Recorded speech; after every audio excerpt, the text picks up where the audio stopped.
රාජධානියෙන් පටන්ගත් අපේ රාජධානී විදෙස් ආක්‍රමණත් එක්ක නිරිත දිගට සංක්‍රමණය වෙනවා. මෙහෙම සංක්‍රමණය වෙලා අන්තිමට නතර වෙන්නේ කෝට්ටේ රාජධානිය. මේ කෝට්ටේ රාජධානියේ අතිශය වැදගත්කමක් තියෙනවා. ඒ තමයි මේ රට එක්සේසත් වෙච්ච රාජධානි බොහොම අඩුයි. මේ කෝට්ටේ රාජධානියෙත් අපේ ශ්‍රී ලංකාව එක්සේසත් කරනවා. අද අපි මේ පොය දවසේ ඇවිල්ලා ඉන්නේ මේ එක්සේසත් වෙච්ච කෝට්ටේ රාජධානිය.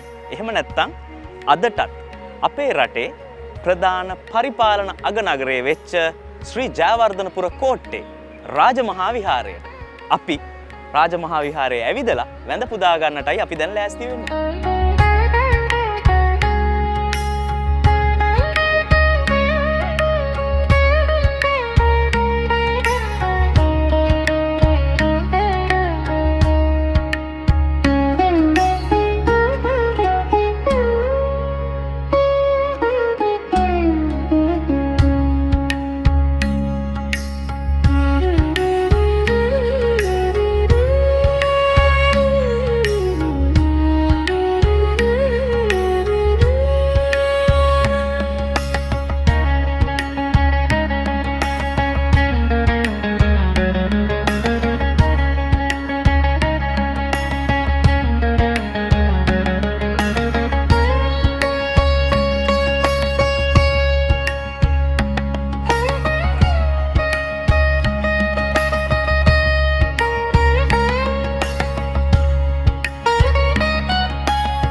කෝට්ටේ රජමහා විහාරයේ වැඳ පුදා ගන්න ආපු මේ වෙලාවේ අපි කල්පනා කරා කෝට්ටේ රාජමහා විහාරයේ විහාරාධිපති ස්වාමින් වහන්සේ මුණ ගැහෙන්නට.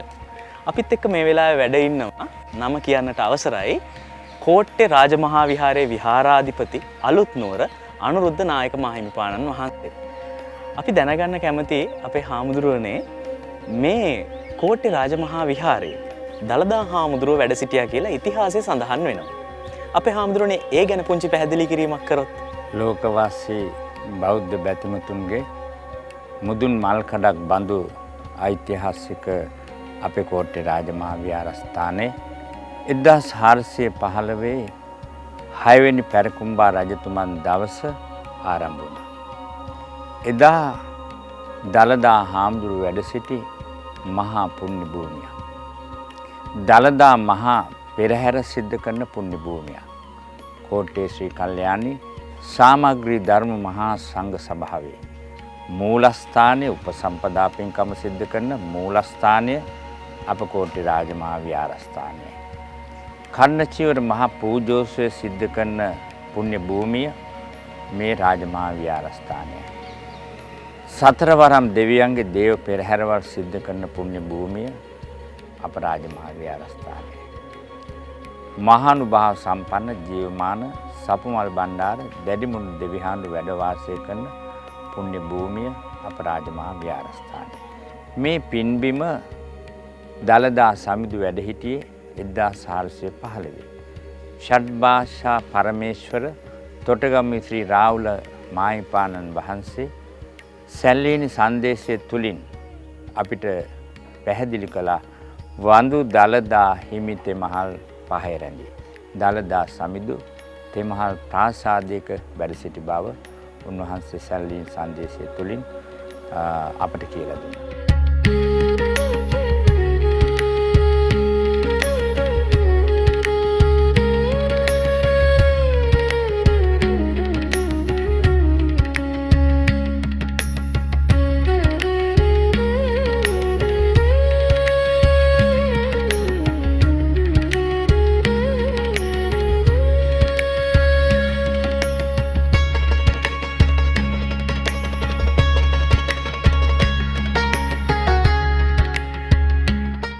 දළදා හාමුදුරුවෝ මුල් කරගෙන දළදා මහා පෙරහැර අති උත්කර්ෂවත් අන්දමින් 1415 සිදු කළ බව අපේ ඉතිහාසයට එකතු වෙනවා.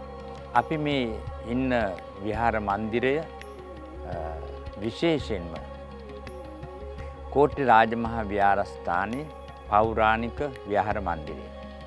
මෙය 1415 දී වුණා 1505 පෘතුගීසි ආක්‍රමණ නිසා විහාර මන්දිරය කඩා බිඳලා දැම්මා.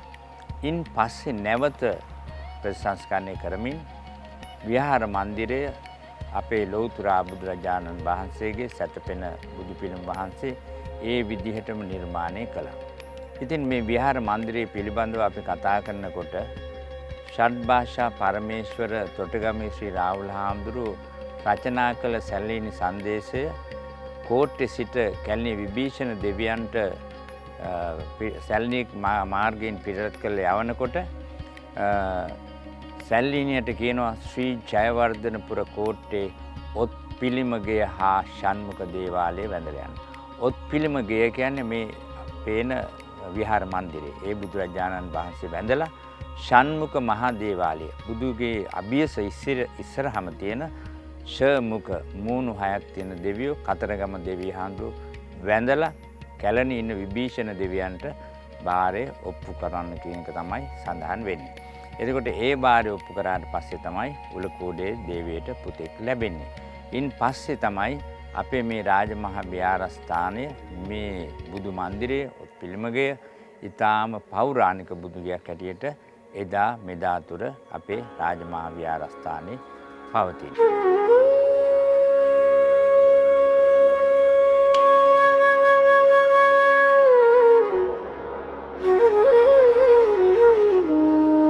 මම දැන් ඉන්නේ කෝට්ටේ රාජමහා විහාරයේ විහාරගේ ඇතුළත. මේ විහාරගේ කොටස් දෙකකින් යුක්ත වෙනවා.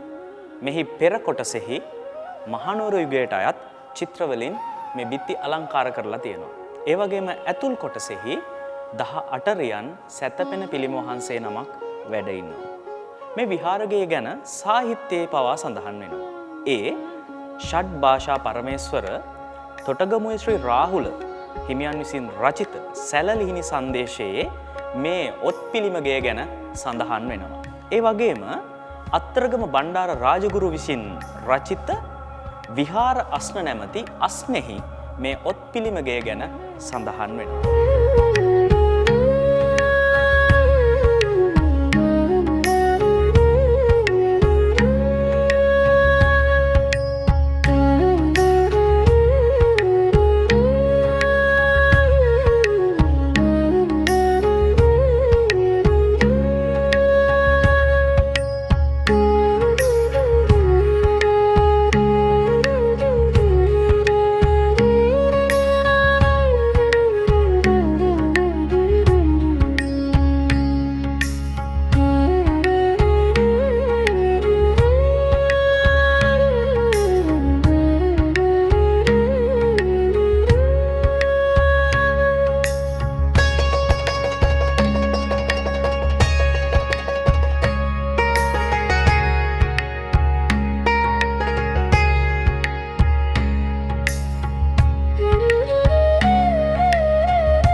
පරාක්‍රමබාහු රජුරුවන්ගේ කාලෙදී ඒ කියන්නේ ක්‍රිස්තු වර්ෂ 14 වෙනි සියවසේදී යාපා පටුනේ ඇති වෙනවා කැරැල්ලක්. මේ කැරැල්ල මැඩපවත්වන්නට 6 වෙනි පරාක්‍රමබාහු රජුරුවෝ තෝරගන්නේ තමන්ගේ ඥාති පුත්‍රයෙක් වුණු සපුමල් බණ්ඩාර කුමාරයා. මේ සපුමල් බණ්ඩාර කුමාරයා යාපා පටුනේ ඇතිවෙච්ච කැරැල්ල මැඩපවත්වන්නට යන්නට කලින් මේ නා වෘක්ෂයේ පඳුරක් ගැට ගහලා බාරහාර වුණු බව තමයි ඉතිහාසයේ සඳහන් වෙන්නේ. අදටත් මේ රාජමහා විහාරයට පැමිණෙන සැදැහැවතුන්ගේ නොමද ගෞරවයට මේ නා වෘක්ෂය පාත්‍ර වෙනවා.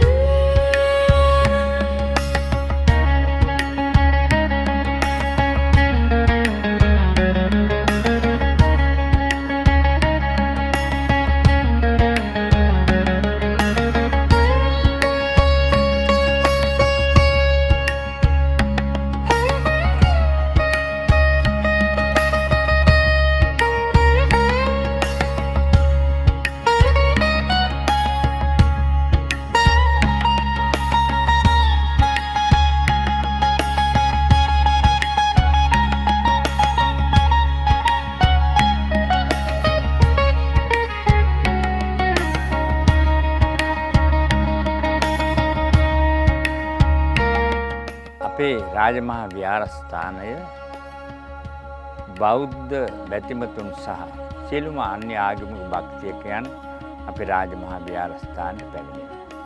ඒ දළදා සමිඳු වැඩිහිටි පින්බිම දළදා සමිඳු පිහිට ප්‍රාර්ථනා කරගෙන ඒ වගේම කෝට්ටේ රාජමහා විහාරස්ථානයේ දැඩිමුණ්ඩ මහා දේවාලය.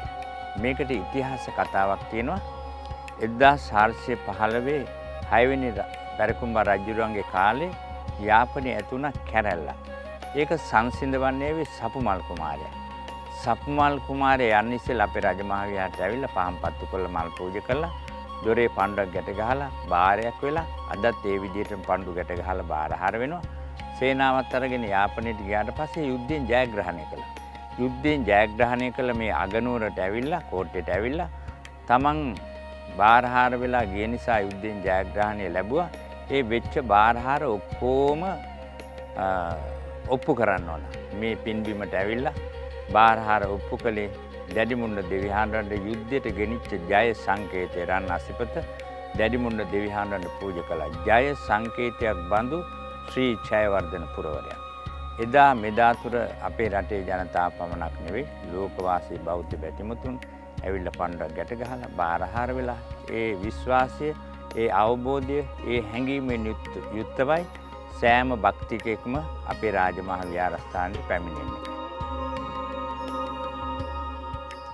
6 වෙනි පරාක්‍රමබාහු රජුරවන්ට රට එක්සේසත් කරන්නට උදව් කරපු සපුමල් බණ්ඩාර කුමාරයා දේවත්වයට පත් වෙනවා. මේ පසකින් පේන්නේ සපුමල් බණ්ඩාර කුමාරයාගේ නමින් ඉදිවුණු දෙවොල. නව නගර නිවාසී දල්හ මුණ්ඩාභිදානෝ පවරවර සුරින්දෝ නේතුතං පුඤ්ඤ රංසින් පමුදිත මනසාතං මෝදයිත්වා සුදීසං භවතු මම සභායෝ නිච්ච මේවා ධරේන.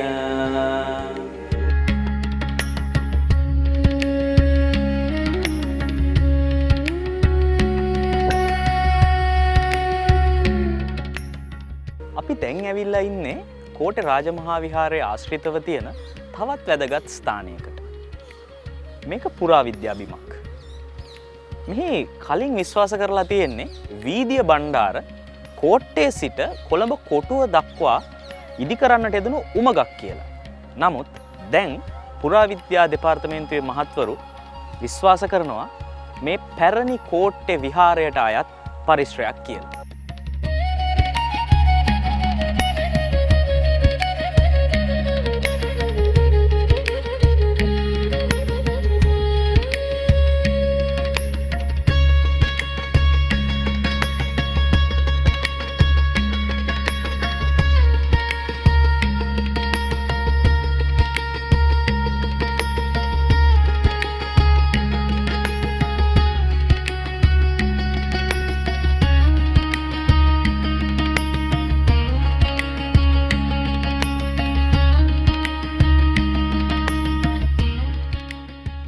කෝට්ටේ රාජමහා විහාරයට අභිමානයක් එක් කරන අංගයක් තමයි ඇසළ මහ පෙරහැර.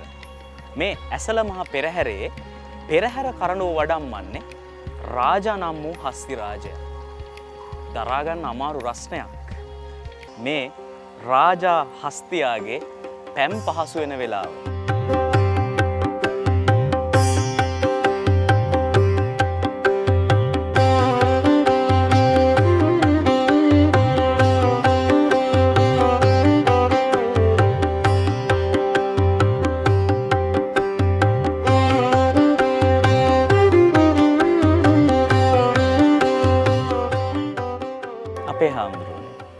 මේ කෝට්ටේ රජමහා විහාරය කියන්නේ නාගරික පරිසරයක් තුළ පිහිටලා තියෙන රජමහා විහාරයක්.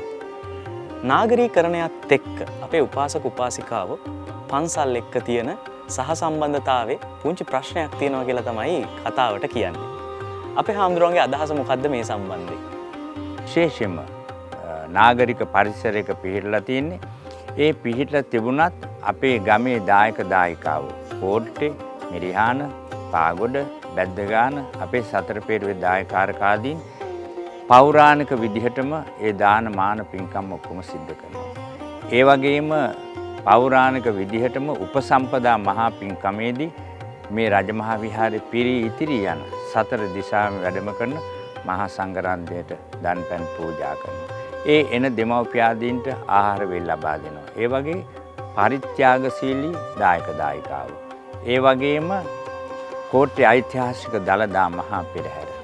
අද තරුණයන් හුඟක් මේ පන්සල් වලින් ඉවත් වී යන මොහොතක විශේෂම කෝට්ටේ රජමහා විහාරයට තරුණ සංගමය දළදා පෙරහැර වෙනුවෙන් ලොකු ශක්තියක් ලබා දෙනවා.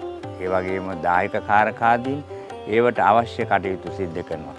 මේ රජමහා විහාරයේ දළදා පෙරහැර තරුණ සංවිධානයක් මගින් සංවිධානය වෙමින් දායක සභාවේ ශක්තිය තුළින් සංවිධානය වෙමින් ඒ වගේම කාන්තා සමිති මේ සෑම දෙනාගේම සහයෝගය ඇත්තටම නාගරිකකරණය වුවත් පෞරාණික රජමහා විහාරස්ථානට ඒ ශක්තිය ලබා දෙනවා.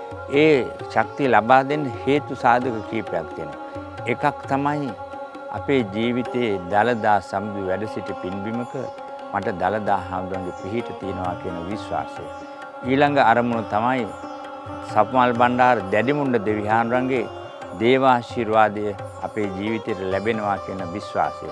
මේ පින්බිමට හැම කෙනෙක්ම පැමිණලා ඒ ආශිර්වාදය ප්‍රාර්ථනා කරගන්නා වගේම පුර 15ක් පොහොදා අපි සම්පූර්ණයෙන්ම උදේ සිට රාත්‍රී 8 දක්වා ආගමික වැඩසටහන් මෙහෙවන්නේ තරුණ දූපුතුන්ට පුංචි දූපුතුන්ට මෑණිවරුන්ට පියවරුන්ට සමස්තයක් වශයෙන් ඔක්කොටම ගැලපෙන ආගමික වැඩසටහන් අපි ක්‍රියාත්මක කරනවා.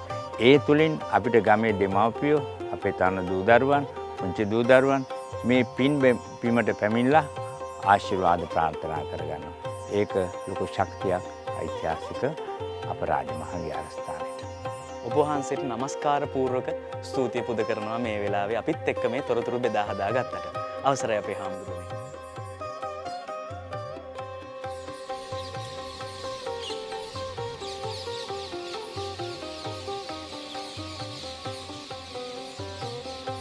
සංදේශ කාව්‍ය ගණනාවකට මූලාරම්භය ලබා දුන්නා.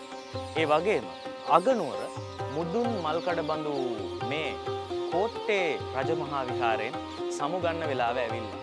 හැබැයි සමුගන්නට නම් හිතක් නැහැ. බොහොම රමණීය පරිසරයක්. ගිරව් රෑන් පිටින් ඇවිල්ලා මේ ගස් මුදුන්වල තුරු මුදුන්වල රැව් පිළිරැව් දෙන හැන්දෑවක්. ඉතින් අපි තවත් මේ වගේම ඓතිහාසික විහාරස්ථානයකින් හමු වෙනතුරු ඔබට තෙරුවන් සරණයි.